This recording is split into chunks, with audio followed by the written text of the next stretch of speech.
Fattah al-Sisi's arrival on Thursday morning to Uganda to take part in the Nile Basin Summit. The president is set to join a closed meeting for the heads of states of Nile Basin countries. He's also expected to give a speech in front of the summit. The president will also participate in bilateral meetings as well as negotiations and talks with the various African leaders, and especially those of course, the Nile Basin countries, to talk about means of bolstering bilateral ties and cooperation. And we're joined in the studio and the location here by Dr. Hussein Shoureba, and he is a political expert. Good afternoon, doctor. Good afternoon. Doctor, thank you very much for being with us today on Nile Cruise. If we can start by asking, how do you see the impact of the Egyptian participation and the visit of President Abdel Fattah al-Sisi to Uganda after 7 years of absence?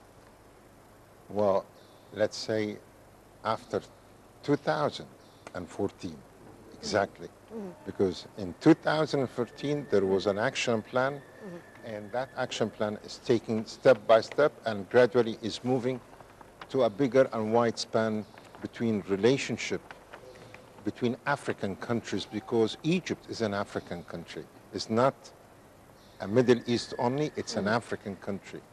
And President Sisi have what you call upgraded the relationship as a partnerships. It's not only as a big power in Africa, but as a partnership, as a brotherhood, as we have one sort of future, which is to upgrade our countries and improve it, to kill poverty, to make stability in Africa, because Africa is the future of the whole world. It's not only for us. It is, if you want to have Europe back again as Europe, Africa is the scene. Asia is right now is for Africa. United States and Canada and Australia is also trying to take a piece of cake of this. So President Sisi, when he's doing this, that's the role of the Africans towards Africa. It's not, he is the president of Egypt. He is an African president talking about Africa, taking care of Africa. Egypt is part of Africa and will never be separated. Although there are some days it was ridiculous, but it's already gone. But today we do have an African president talking to Africans with the mentality of Africans and for the future, not for the past. Now, Doctor, Egypt is set or meant to introduce a proposal to, instead of that of the Antibes agreement. Do you feel that the Nile Basin countries will agree to such a proposal, or do you think that they might be stubborn and stick to the CFA? There is no time for stubborn. There is no time for all African countries for a stubborn manner. A stubborn manner is a very old-fashioned and it will never continue. Why? Today you have to sit and solve every tiny problem before it goes into a chaos, because our future is the same. And if Africa are in need to water, we are part of Africa. So we are taking our share in that. And if Africa needs the support of Egypt in other fields, Egypt is there for them. And if we need the support of Africa, Africa is for us. Not only this, we do have a very strong base with the Arab countries, which, let's say, more than 40% of the funds worldwide is in their hands. And they trust us, and they trust our way and our manner to maintain an excellent relationship between us as African, Arab, Middle East with the Africans. So we do have another side which is very positive. We have a very good understanding with big powers like Russia, like China, like United States and Europe. So it's not every day you have a very stable manner of political manner with anyone. Today, we do have it. We do have a very stable way of understanding from our president told us the real fact of problems in Africa. Because every president in Africa right now is tackling only the problems. But we have to global the problems and recognize is these problems are being occurred by Africans or occurred out of Africa. If it's out of Africa, we as an African, we have to stand each other and we have to solve it. And if it's from us, the inner part, no. We have to sit, like what you said, there is no stubborn manner. We have to sit together, recognize that Africa is the future. All African, this is a message to all African. Please recognize the future, forget about the past. The past is already gone and you will never bring it back. But the future is there and you can pull it out and you can put it up front with very reliable persons like your presidents and as well as our president, Sisi. All of them, they can and they can do a better way for Africa. Don't let yourself to be a kind of a piece of meat for everyone.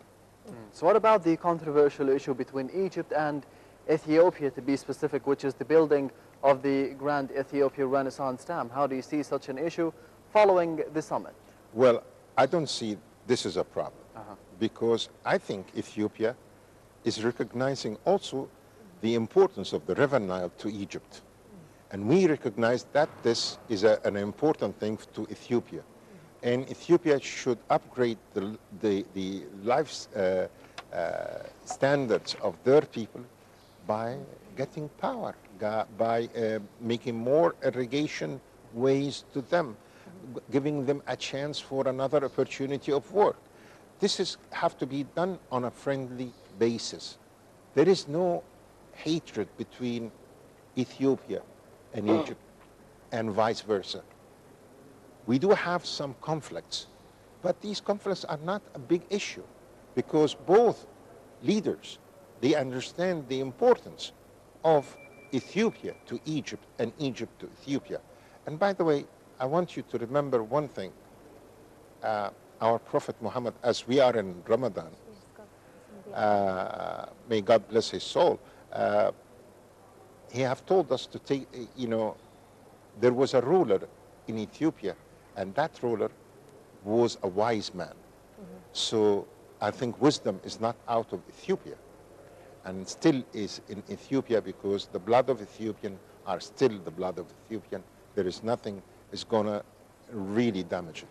And these people are very reasonable and very understandable.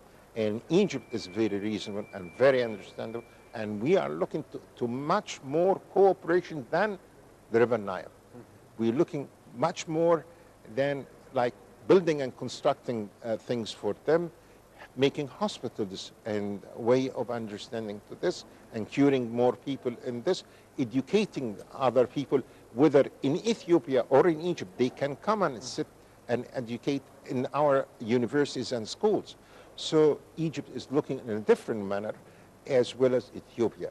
So we do have two presidents and two leaders, a prime minister in Ethiopia and a president in Egypt. Both of them, they are very well understanding Egypt importance and Ethiopia importance and playing the good role for Africa, not a violent role to Africa. Both of us, we are brothers and we will still brothers and we will continue as brothers, and we will never ignore their rights in a better way of living, and they will never ignore our rights in getting our share, the fair share of water, because water for us is life. Now, the media has been circulating recently that Sudan might be signing the Entebbe agreement. How would that affect us? And do you think that Sudan would really do that? Sudan is our neighbor, very close neighbor. And if they are going to sign it, Is this is for the best of Sudan? That's the question. Or this is Ethiopia, Sudan, Egypt, Uganda, all these countries. There is only one way to understand each other. It's cooperation. So Antibi, for me, it's not the big issue. The big issue, are we going to cooperate together for the best of our people, or are we going to be selfish? So if we are going to be selfish, but the bad circumstances will come back to you. Sudan was part of Egypt.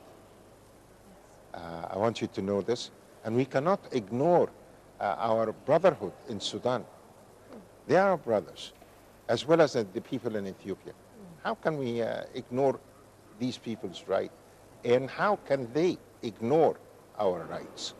So we cannot give them a bad influence about that we hate them because of Antibi.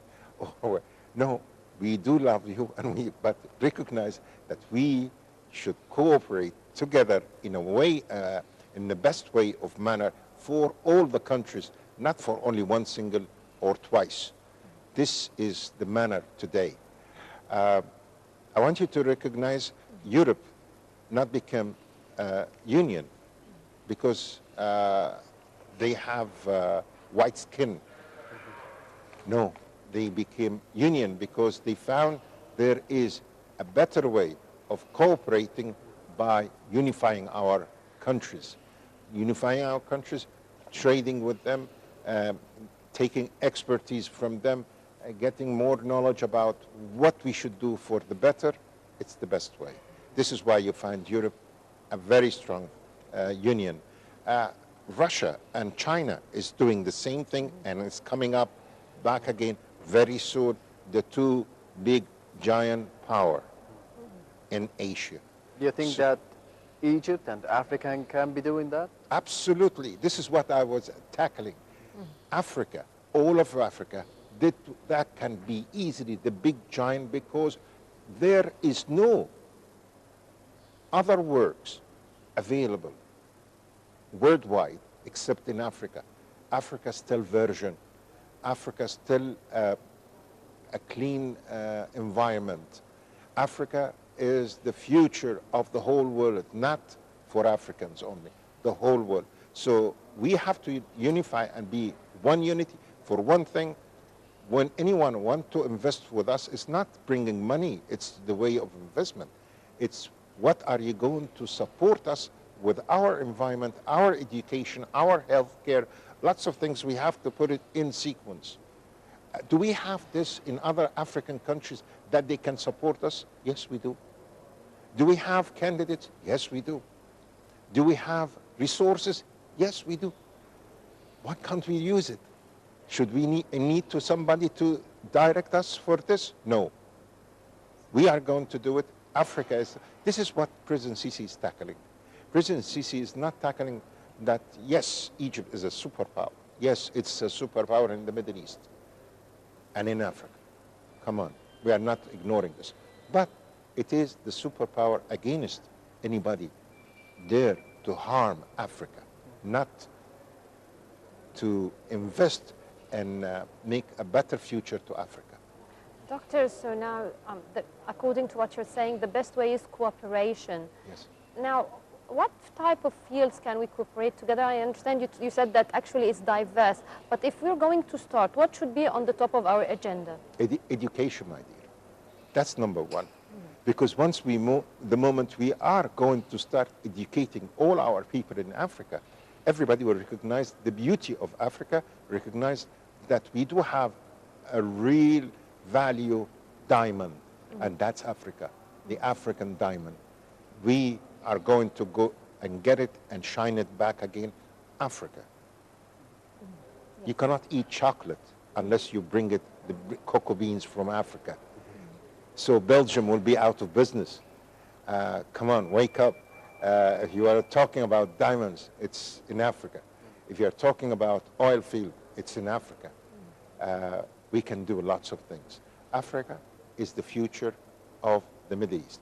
By the way, I want you to recognize that also President Sisi, the moment he stepped into power and was the president of Egypt in 2014, he was supporting the idea of being with the Africans, and Ethiopian prime minister have visited Egypt 3 times in 1 year. This is to show you the importance. There is no conflict between Ethiopia and Egypt.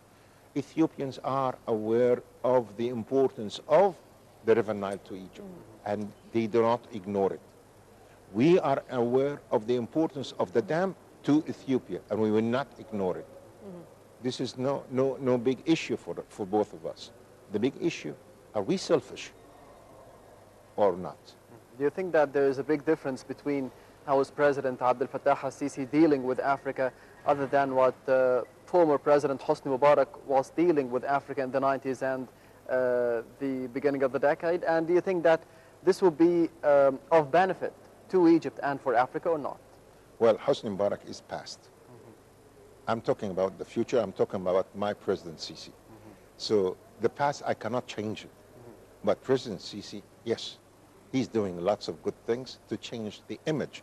And he's putting back Egypt in the absolutely great manner to Africa.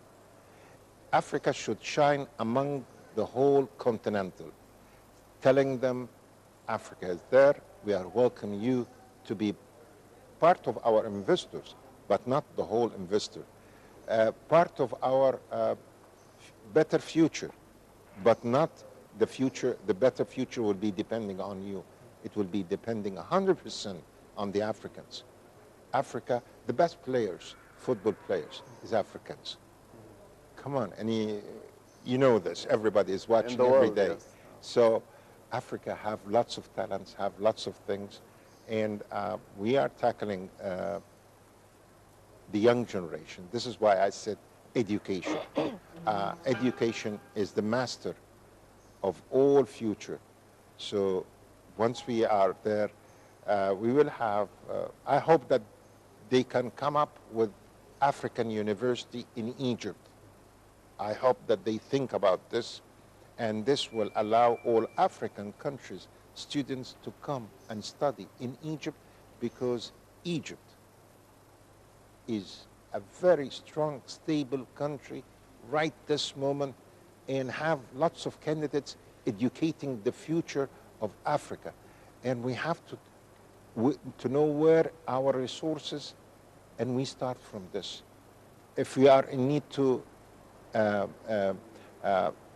power, what type of power we are in need to it, we are going to educate this in our universities, the African university. Are we in need to industrials, like manufacturing cars? We will make an engineering university in this college and this university. You will find lots of things we will think about it as a positive thing. Ethiopia will be one of the good countries of supporting this. Sudan, Uganda, name it, Nigeria, they will be happy to go and do for this. Let's go and let's start with education to give the best image of African, not to Africans, worldwide. Guys, we are here. We are doing for the best of our countries. Now, the significance of Uganda sharing the summit this time. Come on, Uganda Especially that before the summit, the two presidents, our president and the Ugandan one, had a phone call to organize and coordinate things together. First of all, Uganda is what you call is a very understanding country to our situation, as well as other countries there. Plus, the Nile is passing through, and we are in need to any help to make all brothers come together and united. So if it's Uganda, it's the best thing. Why? Because it is in Africa. The Arab countries are one of the good tools, but I prefer Uganda because it's in Africa and Africans talking to Africans, so it's a family talking. It's not outsiders are involved in this. So that's importance of Uganda. Uganda, if you go over there and you meet Yusufini, this president is a wonderful president. The way you meet him, the understanding, you can go and see his house and be with him anytime. Yes. By the way, you just can call and say, I want to meet him. So it's positive, and hopefully this positive. is going to be a win-win Yeah. situation for everybody. I'd like to thank you very much. Thank you very much, Dr. Hussein Thank Shoureba, you. political expert, for this interview. Thank you. Very much, Doctor. Thank you. And now we will be going to a quick break, but we'll be back for more on Nile Cruise, so stay with us.